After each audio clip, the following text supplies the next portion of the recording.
Hi, boys and girls. It's story time with Miss S.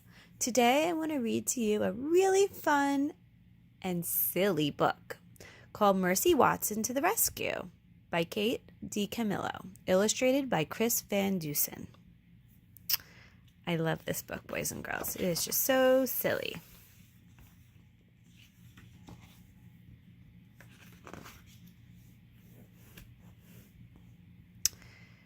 Chapter 1. Mr. and Mrs. Watson have a pig named Mercy. Each night they sing Mercy to sleep. Bright, bright in the morning sun, sing Mr. and Mrs. Watson, but brighter still is our darling one. Dark, dark is the coming night, but oh, our Mercy shines so bright. How silly, look at this, a pig in a bed. This song makes Mercy feel warm inside, as if she had just eaten hot toast with a great deal of butter on it. Mercy likes hot toast with a great deal of butter on it. But when Mr. and Mrs. Watson kiss her goodnight and turn off the light, Mercy's room becomes dark, very dark. And Mercy does not feel warm and buttery toasty inside anymore. She feels afraid. One night, after Mr. and Mrs. Watson sang their song about the sun, kissed Mercy goodnight, and turned off the light, Mercy decided something. She decided that she would be much happier if she wasn't sleeping alone. And so Mercy got out of her bed and went and got in bed with Mr. and Mrs. Watson. She snuggled up between them.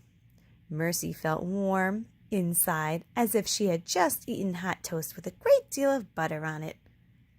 And look at Mrs. Watson. She's always keeping an eye on Mercy. Chapter 2. Mr. Watson and Mrs. Watson and Mercy were all in a bed together. They were all dreaming. Mr. Watson was dreaming of driving a very fast car. Vroom, said Mr. Watson in his sleep. Vroom, vroom. Mrs. Watson was dreaming of buttering hot toast for Mercy. She buttered one piece, and then another piece, and then another. Have some more, dear, Mrs. Watson said in her sleep. Eat up, yum, yum. Mercy was dreaming about hot buttered toast, too. In Mercy's dream, hot buttered toast was piled high on her favorite blue plate, and Mrs. Watson was buttering still more. It was an excellent dream. Mrs. Watson said, let's go back. Mr. Watson said, vroom, vroom. Mrs. Watson said, have some more, dear. Mercy snuffled and chewed in her sleep. Mr. Watson and Mrs. Watson and Mercy were all so busy sleeping that they did not hear the bed creak. They were all so busy dreaming that they did not hear the floor moan. Uh-oh. Chapter 3. Boom! A hole cracked. A hole opened under the Watsons' bed. Crack! The Watsons' bed fell into the hole. Mr. Watson woke up. Mrs. Watson woke up. Mercy woke up too. What the? Said Mr. Watson. Oh my.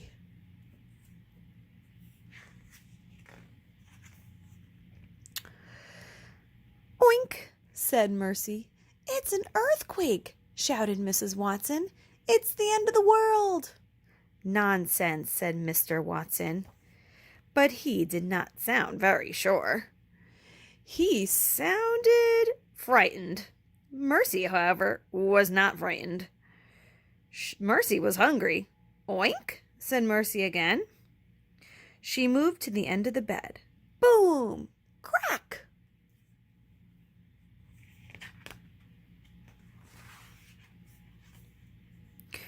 The bed fell a little further into the hole in the floor. Don't move, shouted Mr. Watson. Whatever you do, don't move. Mr. Watson and Mrs. Watson and Mercy held very still. Mrs. Watson started to cry. I know exactly what we must do, said Mr. Watson. We must call the fire department. They will rescue us.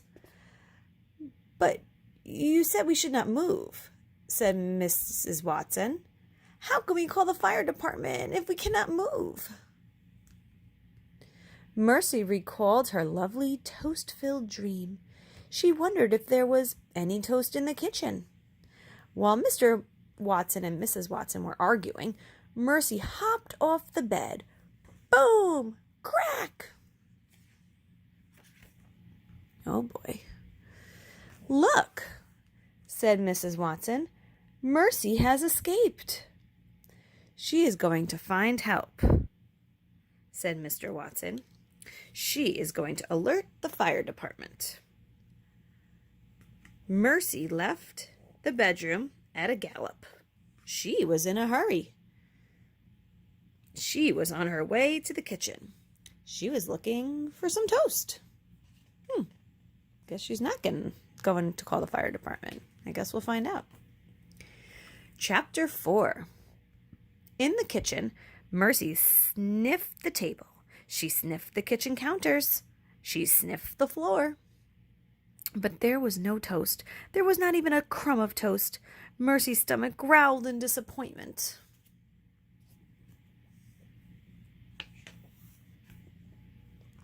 Boom! Crack! Help us! Mrs. Watson called. Mercy thought very hard. Where could she get a snack? And the answer came to her. Baby Lincoln always had sugar cookies. Baby Lincoln lived next door, and Baby Lincoln liked to share.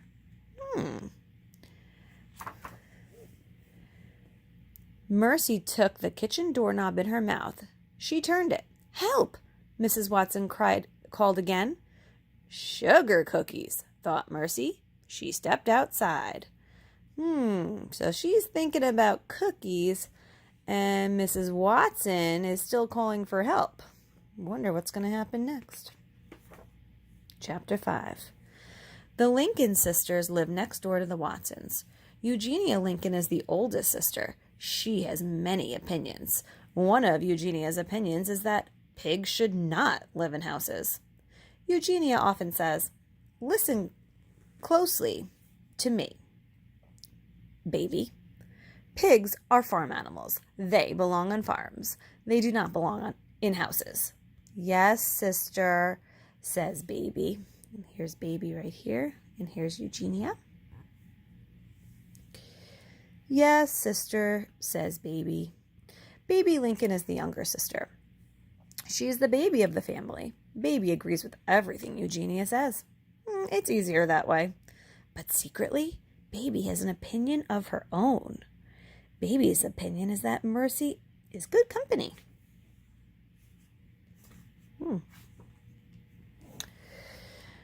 At the Lincoln sisters' house, Mercy looked into baby's window. She could see baby sleeping. Mercy pressed her snout, there's her little nosy, up against the window pane. Oink, said Mercy, but baby did not hear.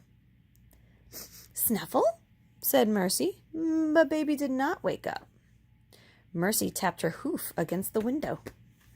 Baby sat up in bed. Who's there? She said.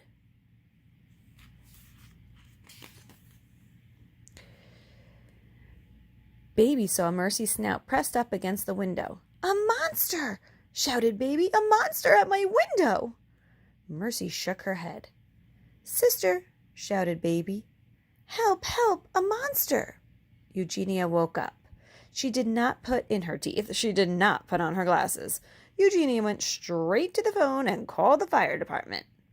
"There is a crisis of an uncertain nature at 52 Decawoo Drive," said Eugenia Lincoln.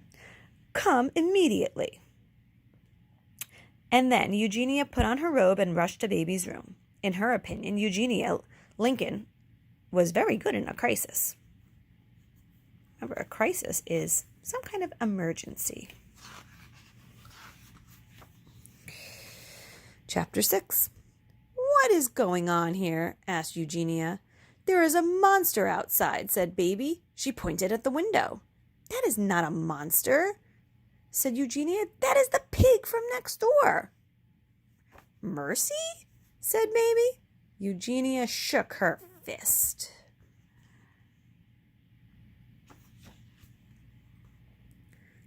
"In my opinion," said Eugenia, "pigs belong on farms." "Yes, sister," said Baby. Eugenia tapped a knuckle against the window. Right there. "Get out of my yard," she shouted at Mercy. "Oh, sister," said Baby, "don't yell at her. You'll hurt her feelings." "She doesn't have feelings," shouted Eugenia. "She's a pig." "Oh," said Baby. I'm sure you're wrong, dear." "I am not wrong," Eugenia shouted. "I am never wrong. I know a pig when I see one." Eugenia scowled. She pressed her nose against the window pane. Mercy stared at Eugenia. Eugenia stared at Mercy. "Pig!" shouted Eugenia. She turned and ran out of Baby's room. "Oh, dear," said Baby Lincoln. "Oh, my." Chapter 7. Eugenia ran toward Mercy. Mercy's heart beat faster. There was going to be a chase. Mercy loved a chase. She let Eugenia get very close to her. "Oink," said Mercy, dashing away. "Get out of my yard," shouted Eugenia. "Oh, Mercy thinks it's a game, and Eugenia looks very angry. I could tell by the look at her face, her fists. And she was shouting, 'Get out of my yard!'"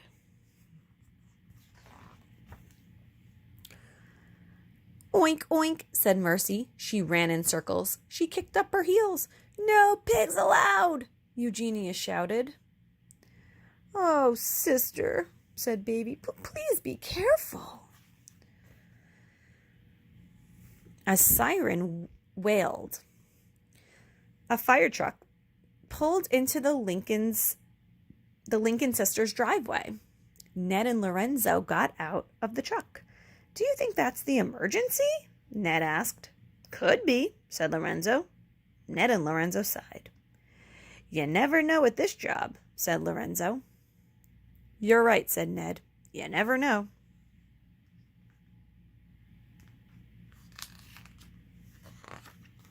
Chapter 8. "Ma'am," said Lorenzo to Baby, "did you call the fire department?" "Oh, dear," said Baby. I did not, but Eugenia may have called." "Who is Eugenia?" asked Ned. My sister," said Baby. "Is that her?" asked Lorenzo. "The one chasing the pig?" Yes, said Baby. "That's her." Baby and Ned and Lorenzo watched Eugenia chasing Mercy through the yard. Lorenzo cleared his throat. What was the emergency exactly?" asked Ned. I thought I saw a monster at my bedroom window," said Baby. "But it was not a monster. It was Mercy." "Mercy?" said Lorenzo. "The pig," said Baby. "The pig who lives next door." "I see," said Ned. "So Eugenia does not care for Mercy," said Baby. "In her opinion, pigs belong on farms." There's something to be said for that opinion," said Lorenzo. Ned nodded. "Help!" shouted a faraway voice. "Help, help, help us!" Did you hear that?" asked Ned. "Somebody is in trouble," said Lorenzo. "Let's go." Chapter 9. Ned and Lorenzo ran toward the call for help. They went into the Watsons' house. Help! Ned and Lorenzo looked up. They saw a bed hanging out of the ceiling. They saw Mr. and Mrs. Watson holding onto the bed for dear life. Look at them.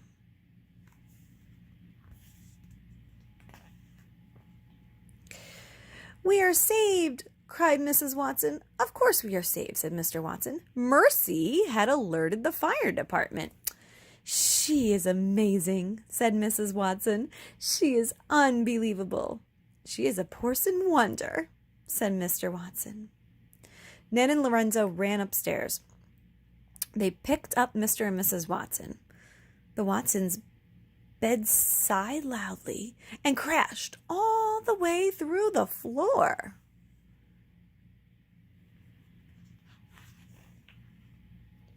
There's the bed. Boom! Mr. Watson looked at the hole where the bed used to be. There he is. I have always believed very firmly in the fire department, said Mr. Watson. As have I, said Mrs. Watson. From outside the Watsons' house came a squeal. Gotcha, shouted Eugenia. Chapter 10. Ned and Lorenzo and Mr. and Mrs. Watson all went outside. Eugenia was sitting on the ground. Her arms were wrapped around Mercy's neck.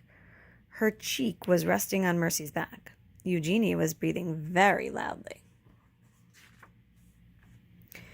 This pig, she said, was on my property. We'd prefer that you did not call her a pig, said Mrs. Watson. We would prefer that you call her a porcelain wonder, said Mr. Watson. After all, she did save us. She's a hero. She's a pig, said Eugenia. She started to cry. There, sister, said Baby. She bent over and patted Eugenia on the back.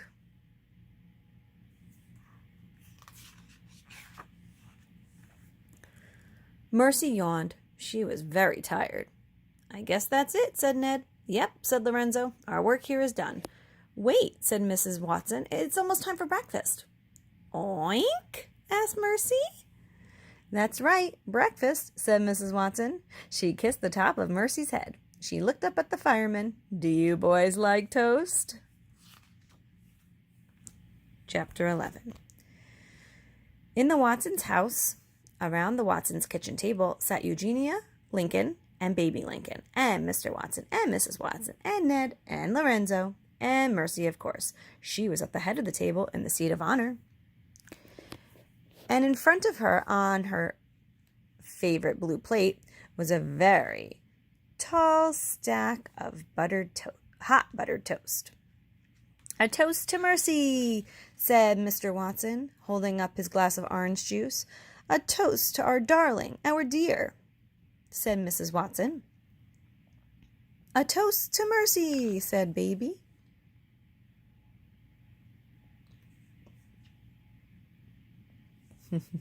Look how happy she is. And look at Eugenia.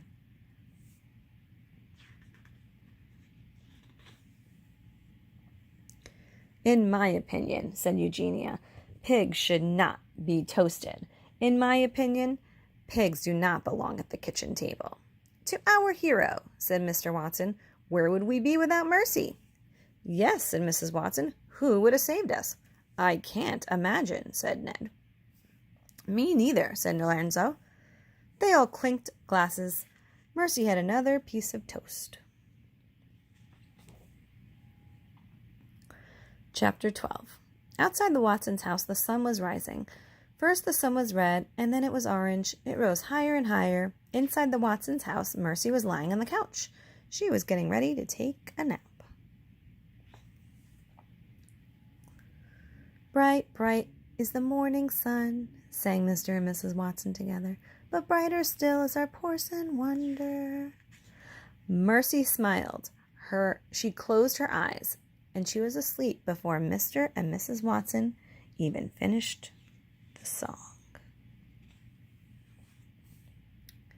All about the author. We're not going to read that right now. The end. Hope you enjoyed the book. Thank you.